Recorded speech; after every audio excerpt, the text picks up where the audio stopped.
नमस्कार दोस्तों। मैं भगवान राम सारण एक बार पुनः आप सभी का एग्जाम एजुकेशन के इस ऑनलाइन प्लेटफॉर्म पर हार्दिक स्वागत है। हम पढ़ रहे थे वाक्य शुद्धि। हमारा जो टॉपिक चल रहा था वो था वाक्य शुद्धि का। वाक्य शुद्धि में हमने 4 प्रकार की शुद्धियों का अध्ययन किया है। पदक्रम की, अनावश्यक पद की, क्रिया संबंधित और लिंग संबंधित वाक्य में त्रुटि किस प्रकार से होती है उनका हमने अध्ययन किया है। आज हम अगली त्रुटि के बारे में अध्ययन करेंगे। 5वीं त्रुटि है वो है अनावश्यक है या अनावश्यक नहीं, अनुपयुक्त है। अनुपयुक्त पद संबंधित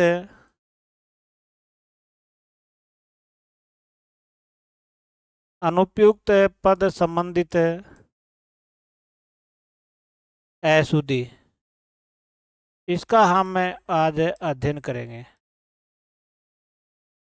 अनुपयुक्त पद संबंधित अशुद्धि। अनुपयुक्त पद संबंधित अशुद्धि, तो सबसे पहले जो ये शब्द है अनुपयुक्त, ये जो पद बना क्या है कि ये पद बना है अन प्लस उपयुक्त। अन का अर्थ होता है नहीं और उपयुक्त का मतलब उपयुक्त। जो पद उपयुक्त नहीं है उसे हम क्या कहते हैं? अनुपयुक्त पद कहते हैं। यानी ऐसे पद अगर वाक्य में लिखे जरूर जाते हैं लेकिन वो उपयुक्त नहीं होते हैं। शब्द कोई और आना चाहिए और हम कोई और शब्द लिख देते हैं उसकी जगह, तो वो पद है वो वाक्य में अनुपयुक्त माना जाता है और वहां पर जो त्रुटि मानी जाएगी, अशुद्धि मानी जाएगी, वो भी अनुपयुक्त पद संबंधित अशुद्धि होगी। तो इसकी एक छोटी सी हम परिभाषा लिखते हैं। सबसे पहले कि जहां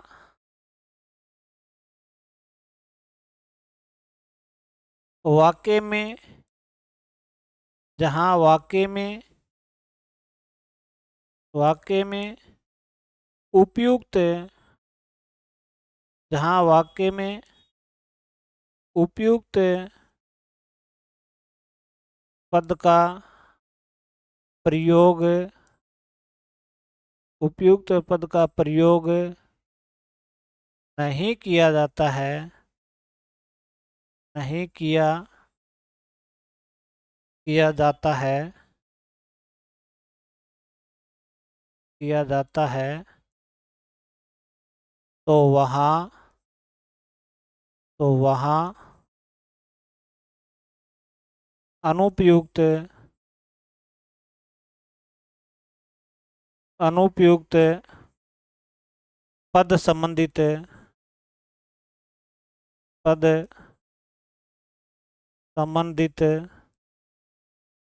अशुद्धि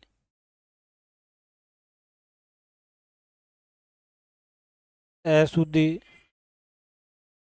मानी जाती है, मानी जाती है। यानी जहाँ उपयुक्त वाक्य में जहाँ उपयुक्त पद का प्रयोग नहीं किया जाता है तो वहाँ अनुपयुक्त पद संबंधित त्रुटि मानी जाती है। ये इसकी एक छोटी सी एक परिभाषा है, इसकी एक छोटी सी परिभाषा है ये। अब हम जैसे कुछ एक उदाहरण देखते हैं। जैसे मैंने एक यहाँ शब्द लिख दिया कि सीता राम की स्त्री है।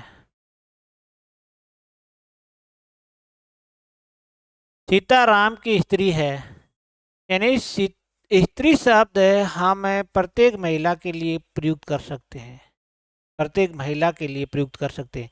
यहाँ पद जरूर लिखा गया है लेकिन उपयुक्त पद नहीं है। सीता राम की पत्नी है, ये उपयुक्त पद है क्योंकि हर महिला को हम स्त्री कह सकते हैं। तो शुद्ध वाक्य क्या होगा? सीता राम की राम की पत्नी है। ये वाक्य सही है। अब यहाँ ये जो पद है, वाक्य में पद जरूर लिखा गया है, लेकिन ये उपयुक्त पद नहीं है, अनुपयुक्त पद है। इसीलिए यहाँ पर है अनुपयुक्त पद संधि त्रुटि मानी जाती है। उपयुक्त पद इसका पत्नी आना चाहिए। यहाँ पर उपयुक्त पद क्या आना चाहिए? पत्नी आना चाहिए। इसलिए इसे अनुपयुक्त पद संधित शुद्धि कहा जाता है। जैसे हम कहते हैं ना कई बार, आकाश में तारे चमक रहे हैं। एक वाक्य आ गया,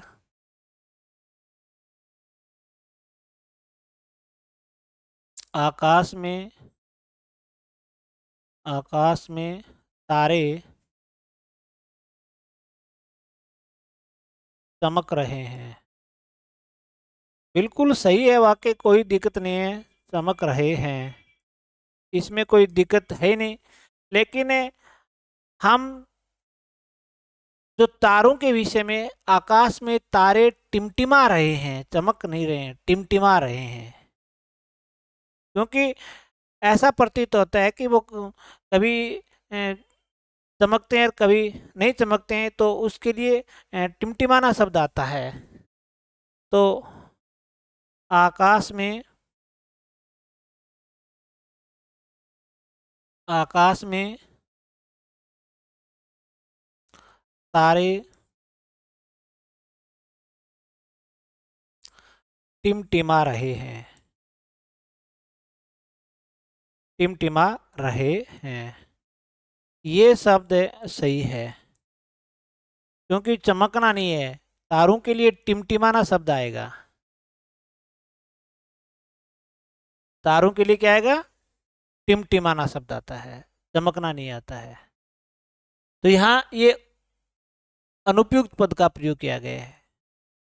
जैसे हम कई बार कहते हैं ना कि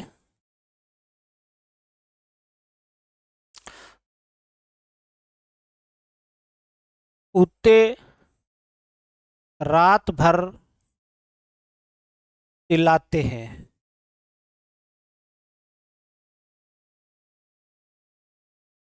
चिल्लाते हैं। अब कुत्ते रात भर चिल्लाते नहीं है, भौंकते हैं। क्योंकि कुत्ते तो भौंकते हैं, चिल्लाते नहीं है। तो कुत्ते रात भर भौंकते हैं। तो सही पद क्या होगा?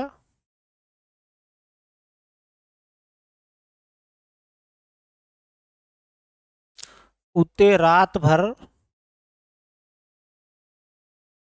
भौंकते हैं।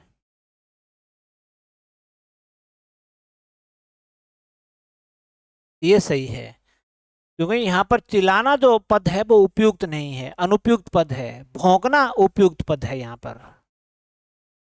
जैसे हम कई बार लिख देते हैं कि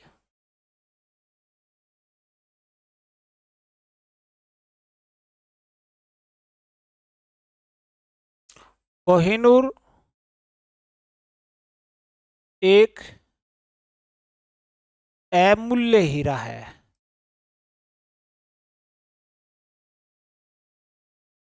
हीरा है। कोहिनूर एक अमूल्य हीरा है। देखने में वाक्य बिल्कुल सही है। अमूल्य शब्द उसके लिए काम में लिया जाता है जिसका मूल्य नहीं आंका जा सकता।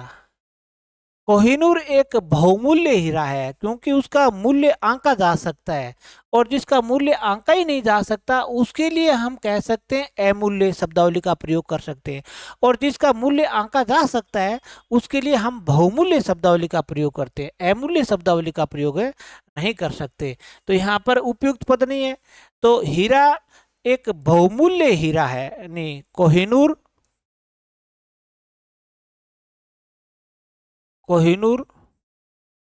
एक बहुमूल्य बहुमूल्य हीरा है।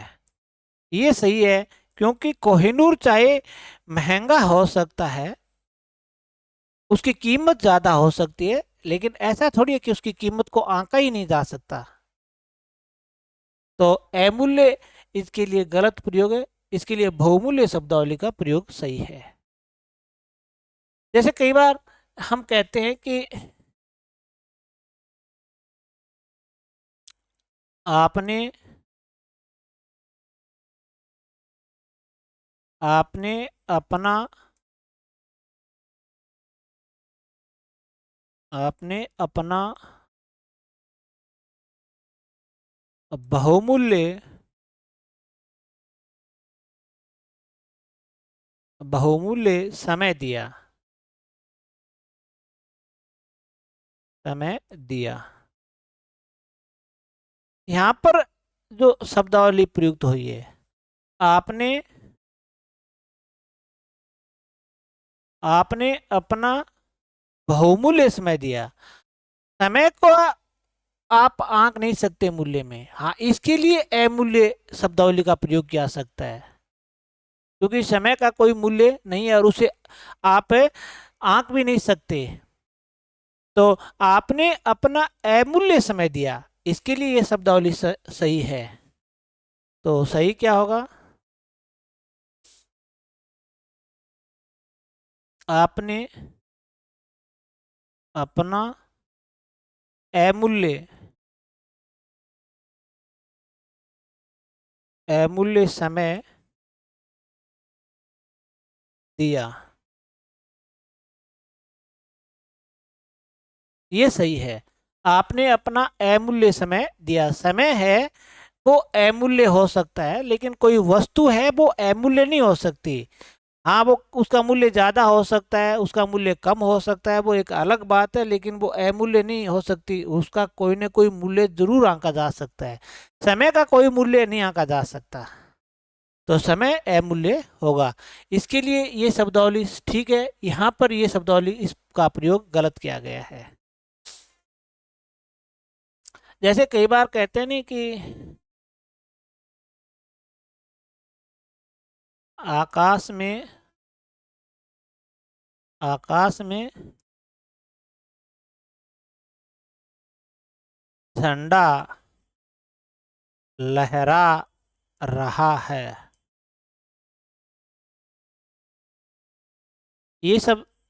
लेकिन आकाश में झंडा, झंडा के लिए लहरा शब्द नहीं आ सकता, लहराना शब्द नहीं आता, फहराना शब्द आता है। आकाश में झंडा फहरा रहा है, ये सही है। तो सही क्या होगा?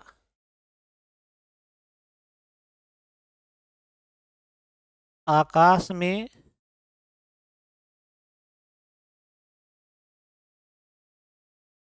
झंडा फहरा रहा है,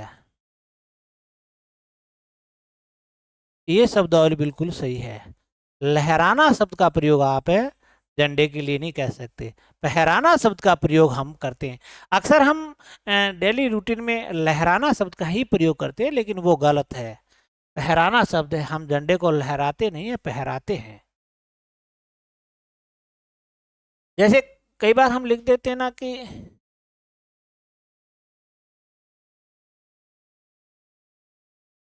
चिंता एक मानसिक मानसिक व्याधि है।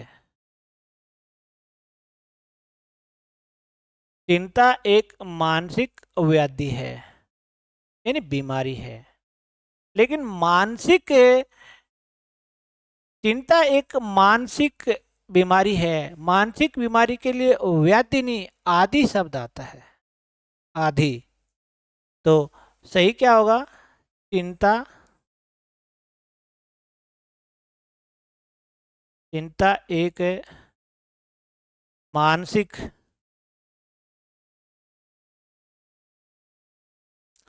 मानसिक आदि है, ये शब्द सही है। यहाँ व्याधि शब्द का प्रयोग है, वो गलत किया गया है। यानी अगर नोट में लिख लें शारीरिक कोई कष्ट है, शारीरिक कष्ट, तो शारीरिक कष्ट के लिए हमें व्याधि लिखते हैं। अगर कोई मानसिक कष्ट है,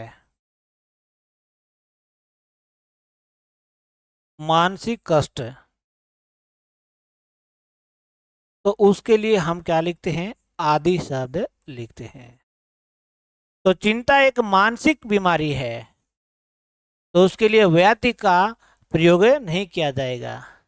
और अक्सर इस प्रकार के एग्जाम में प्रश्न पूछे जाते हैं, महत्वपूर्ण प्रश्न है। इसी तरीके से मैं ये लिखूं कि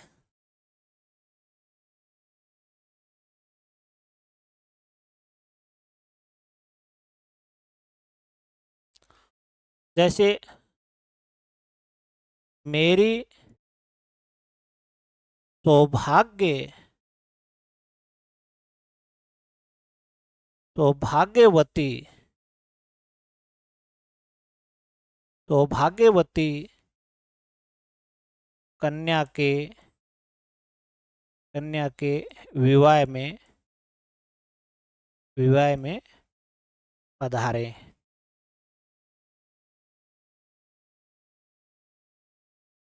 और अक्सर हम इसी प्रकार से लिखते भी हैं, मेरी सौभाग्यवती कन्या के विवाह में पधारे। सौभाग्यवती उसे कहते हैं जिनका विवाह हो चुका है, जिनका विवाह हो चुका है उसको हम सौभाग्यवती कहते हैं। अगर जिसका विवाह हो चुका है वो सौभाग्यवती है, तो फिर यहाँ कन्या कैसे लिखा गया? क्योंकि जिसका विवाह हो चुका है वो फिर कन्या नहीं हो सकती, तो ये वाक्य गलत है। अगर कन्या शब्द का आप प्रयोग कर रहे हो तो आप सौभाग्यवती का प्रयोग नहीं कर सकते, क्योंकि सौभाग्यवती का अर्थ होता है जिस लड़की का विवाह हो चुका है। और यहाँ पर तो कन्या का मतलब होता है कि जिस लड़की का विवाह नहीं हुआ है। तो इसके लिए जो उपयुक्त शब्दावली है, मेरी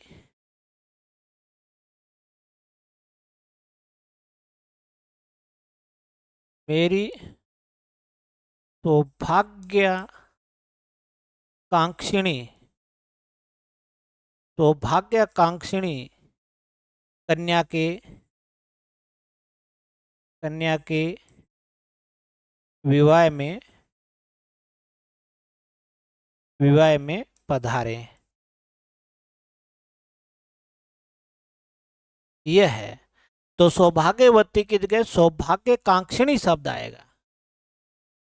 तो सौभाग्यवती और सौभाग्य कांक्षिणी शब्द का प्रयोग करोगे। सौभाग्यवती का मतलब होता है जिस लड़की की शादी संपन्न हो चुकी है वो होती है सौभाग्यवती, और जिसकी होने वाली है वो होती है सौभाग्य कांक्षिणी।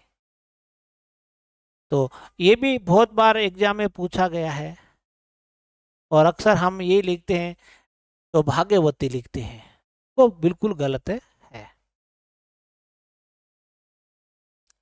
जैसे कई बार हम लिखते थे ना कि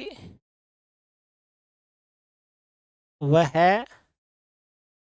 दही जमा रहा है,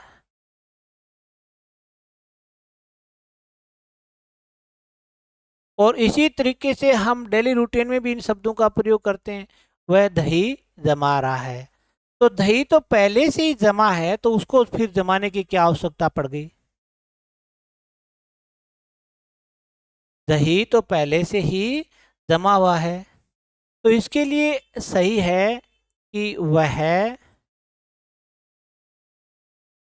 दूध जमा रहा है।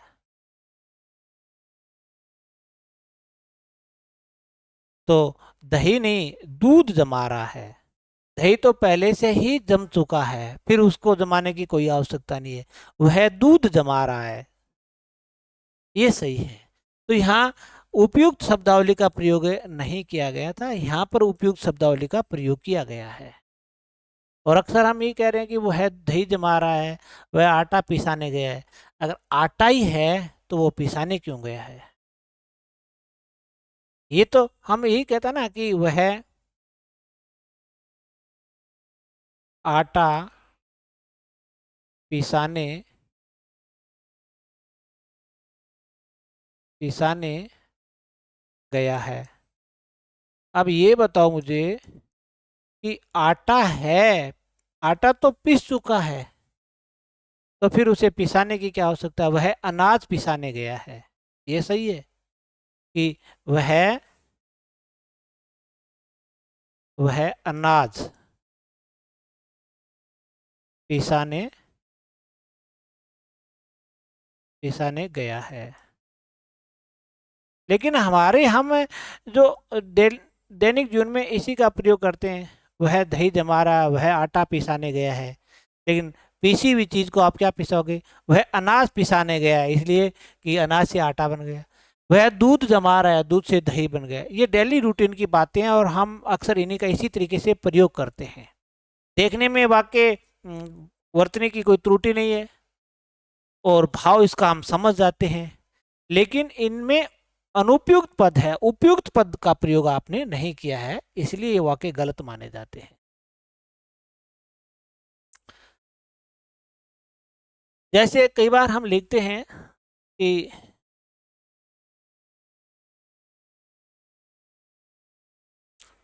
विख्यात आतंकवादी आतंकवादी मारा गया, मारा गया। विख्यात आतंकवादी मारा गया। विख्यात वो होता है जो अच्छे कार्यों के लिए प्रसिद्ध होता है, उसको हम कहते हैं विख्यात है। आतंकवादी कोई अच्छे कार्य के लिए प्रसिद्ध नहीं होता है, तो उसके लिए शब्दावली आनी चाहिए कुख्यात आतंकवादी मारा गया, यानी बुरे कार्यों के कारण जो प्रसिद्ध है वह मारा गया है। तो यहाँ विख्यात शब्दावली ने आकर के क्या आएगी? कुख्यात। कुख्यात, ख्यात का अर्थ होता है प्रसिद्ध, और कु का अर्थ हो गया बुरा। कुख्यात आतंकवादी, आतंकवादी मारा गया, ये सही है। तो यहाँ विख्यात शब्द का प्रयोग आप नहीं कर सकते। विख्यात तब करते हैं, विख्यात शब्द का अर्थ है जब कोई अच्छा कार्य हो और उसके लिए कोई प्रसिद्धि पा ले, तो उसके लिए तो हम विख्यात। अगर बुरे कार्य से कोई प्रसिद्धि पाता है तो उसके लिए कुख्यात शब्द का प्रयोग करते हैं। जैसे कुख्यात तस्कर वीरप्पन, तो इसके लिए हम ऐसे थोड़ी कह सकते हैं कि विख्यात तस्कर वीरप्पन, नहीं। गलत कार्यों के लिए अगर कोई व्यक्ति प्रसिद्ध है तो उसके लिए कुख्यात शब्द ही लगाओगे, और विख्यात शब्द है हम अच्छे कार्यों के लिए प्रसिद्ध व्यक्ति के लिए लगाते हैं। कई बार जैसे हम अक्सर कहते रहते हैं कि कर्षण ने कर्षण ने कंस की हत्या की, हत्या की, या कर्षण ने कंस की हत्या कर दी। ये बात सही है, कर्षण ने कंस की हत्या कर दी, यानी कर्षण ने ही कंस को मारा था। लेकिन यहाँ जो हत्या शब्द प्रयुक्त हुआ है वो उपयुक्त नहीं है, क्योंकि श्री कृष्ण ने कंस का वध किया था, हत्या नहीं की थी। उसने क्या किया था? वध किया था। कृष्ण ने कृष्ण ने कंस का कंस का वध कर दिया, ये बात सही है। वध कर दिया, हत्या नहीं की थी उसने। उसने क्या किया था? उसका वध किया था। अब अगर हम बात करें कि ये कई शब्दावली है इस प्रकार की भी, जैसे ये कई शब्दावली है, जैसे कोई क्रूर व्यक्ति का हम मारते हैं तो वो वध कहलाता है। क्रूर व्यक्ति का, निर्दयी व्यक्ति को अगर हम मारते हैं तो वो वध कहलाता है। किसी अच्छे व्यक्ति को अगर कोई मारता है तो वो हत्या कहलाती है। अगर कोई साधारण व्यक्ति मरता है तो वो मृत्यु कहलाती है। अगर कोई महान व्यक्ति मरता है तो वो निधन कहलाता है। तो इसमें हम लिख सकते हैं कि क्रूर व्यक्ति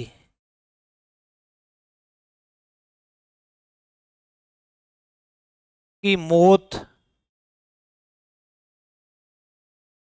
या उसे मारते हैं तो वो वध है। क्रूर व्यक्ति की मौत या उसको हम मारते हैं तो वो वध है। जैसे कृष्ण ने कंस को मारा था तो वो वध था। किसी अच्छे व्यक्ति की अच्छे व्यक्ति की मौत या मरना वो हत्या है या मारना। यानी यहाँ पर मौत या मारना एक ही बात। और यहाँ पर भी आप मारना लिख सकते हो। यानी किसी क्रूर व्यक्ति की मौत या उसको मारना वध है। अच्छे व्यक्ति की मौत या उसको मारना हत्या है। साधारण व्यक्ति की मौत, साधारण व्यक्ति की मौत वो मृत्यु है। और महान व्यक्ति की मौत, महान व्यक्ति की मौत वो निधन है। ये शब्दावली अक्सर हमें प्रयुक्त करते हैं और परीक्षा के नजरिए से भी ये बहुत महत्वपूर्ण है। किसी क्रूर व्यक्ति को मारना वध है। किसी अच्छे व्यक्ति को मारना हत्या है। साधारण व्यक्ति को मारना मृत्यु है या उसकी मौत मृत्यु कहलाई। और महान व्यक्ति का मरना वो निधन है। जैसे मैं ये कहूँ कि लाल बहादुर शास्त्री की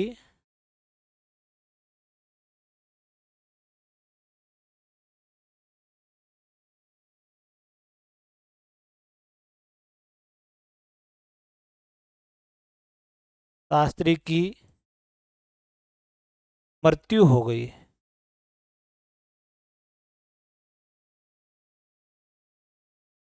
ये गलत है। लाल बहादुर शास्त्री का निधन हो गया क्योंकि ये महान व्यक्ति है और महान व्यक्ति का मरना निधन कहलाता है।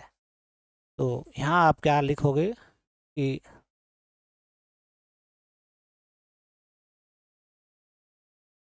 लाल बहादुर शास्त्री का निधन हो गया।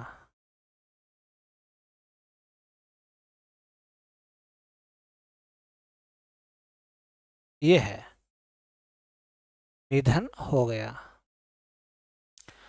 जैसे हम कई बार कहते हैं ना कि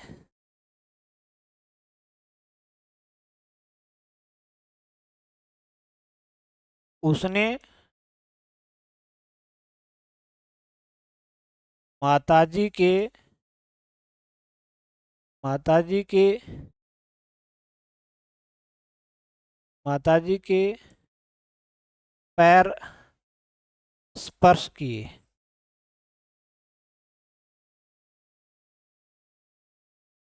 किसी भी आदरणीय पुरुष के चरण स्पर्श किए जाते हैं, पैर स्पर्श नहीं किए जाते हैं। चाहे वो माता हो, चाहे गुरु हो, चाहे पिता हो। अगर हम किसी के पैर स्पर्श करें इसका मतलब चरण स्पर्श कर रहे हैं, पैर स्पर्श नहीं होता है। तो उसने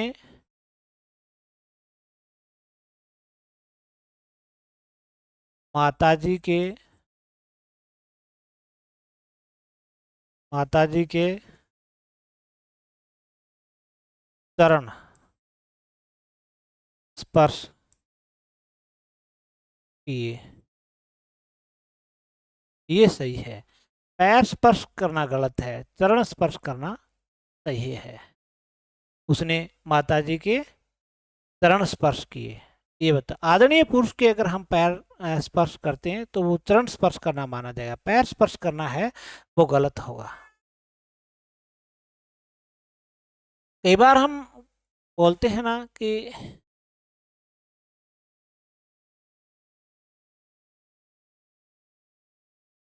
15 अगस्त 1947 को देश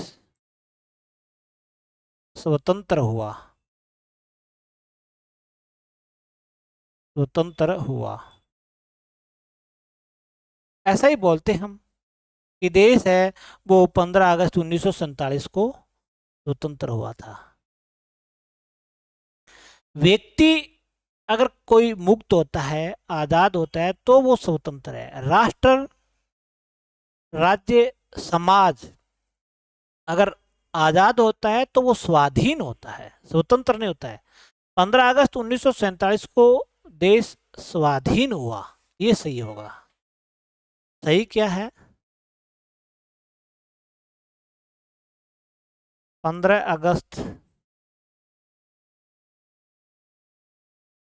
1947 को देश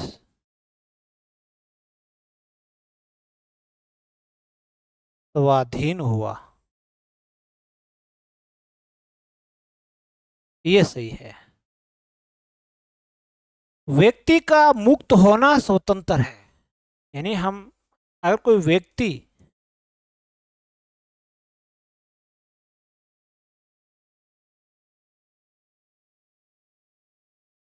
व्यक्ति का मुक्त होना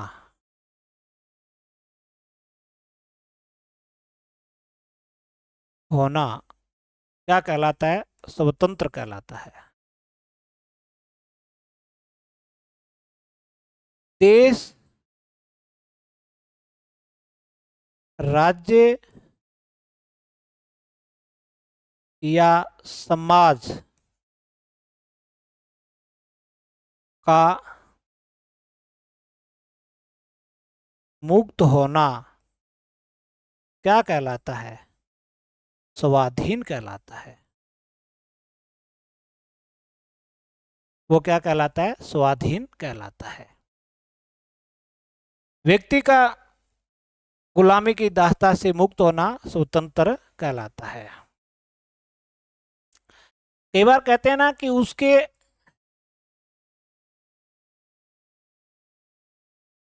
उसके गले में बेड़ियां पड़ी है, बेड़ियां पड़ी है। लेकिन बेड़ियां है वो गले में नहीं, पैरों में पहनी जाती है, तो उसके पैरों में बेड़ियां पड़ी है, ये सही है। तो सही क्या होगा कि उसके पैरों में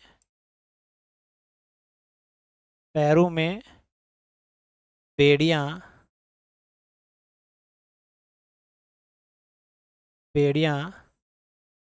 पड़ी है, ये सही है। यानी बेड़ियां है वो गले में नहीं होकर के पैरों में पहनी जाती है, तो उसके गले में बेड़ियां नहीं, उसके पैरों में बेड़ियां पड़ी है, ये उपयुक्त शब्दावली है। तो आज हमने 5वें वाक्य अशुद्धि देखी और 5वीं थी अनुपयुक्त पद संबंधित अशुद्धि, यानी वाक्य में उपयुक्त शब्दावली का पद का प्रयोग नहीं करोगे तो वहां पर अनुपयुक्त पद संबंधित अशुद्धि मानी जाती है। उपयुक्त जैसे यहाँ स्त्री की जगह लिखना क्या चाहिए था, पत्नी लिखना चाहिए था।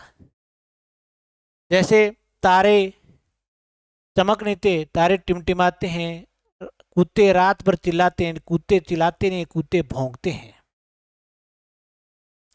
तो इस प्रकार के बहुत सारे उदाहरण हैं। जैसे कोहिनूर एक अमूल्य हीरा है, अमूल्य नहीं है, ये बहुमूल्य है, इसका मूल्य आंका जा सकता है, इसलिए कोहिनूर बहुमूल्य है।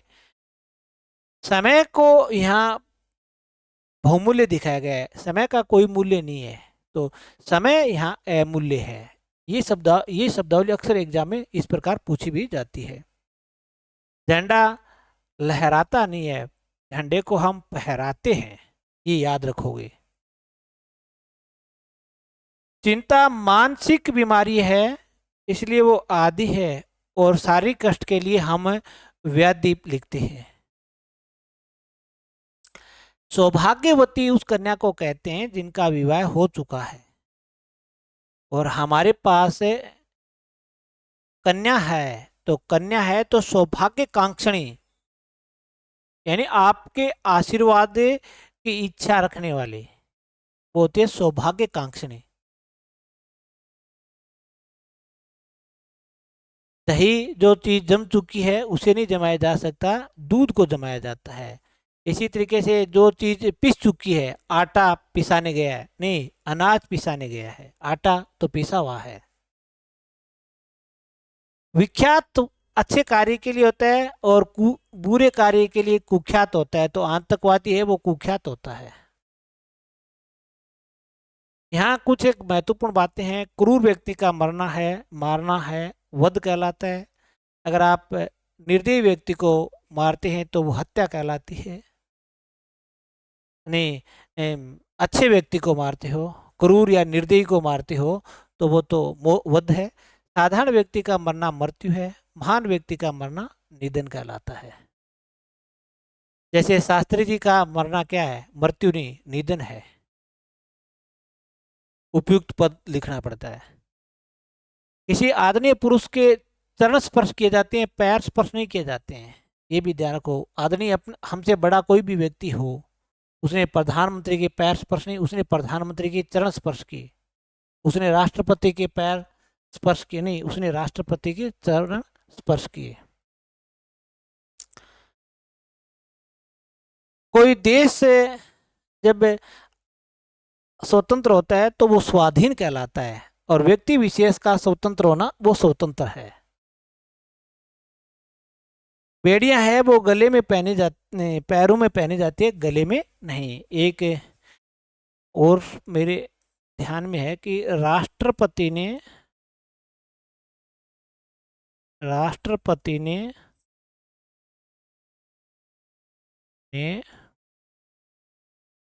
पुरस्कार भेंट किया।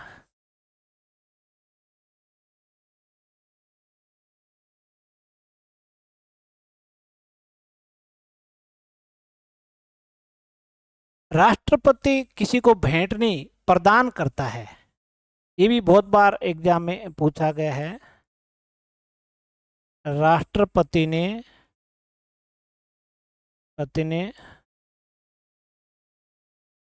पुरस्कार प्रदान किया।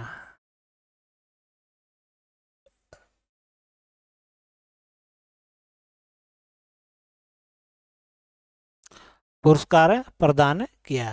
तो ये था वाक्य में अनुपयुक्त पद संबंधित अशुद्धि।